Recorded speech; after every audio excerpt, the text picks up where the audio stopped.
30 នាទីអូបាទវៀតណាមត្រៀមបដូរដល់ទៅ3រូបឯណោះមានកីឡាករបាទប៊ុយវីហៅម្នាក់ទៀតបាទគេព្យាយាមលេងមួយប៉ះ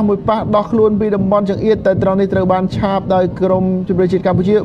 អូហូយ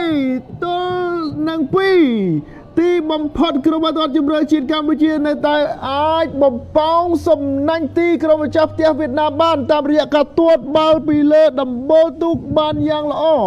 កីឡាករវ័យក្មេងរបស់ភ្នំពេញក្រោនបងសាំយូអែលចូលរួមជាមួយនឹងក្រុមបាល់ទាត់ជម្រើសជាតិកម្ពុជាលើដំបូងបង្ហាញខ្លួននិងរកបានគ្រាប់បាល់បញ្ចូលទីដំបូងរបស់ខ្លួនផងដែរបងសាំយូអែលតារាកំពុងរះនៅក្នុងតំបន់បំរើរបស់ក្លឹបបាល់ទាត់ភ្នំពេញក្រោនបង្ហាញសក្តានុពលរបស់ខ្លួនយុវជនដែល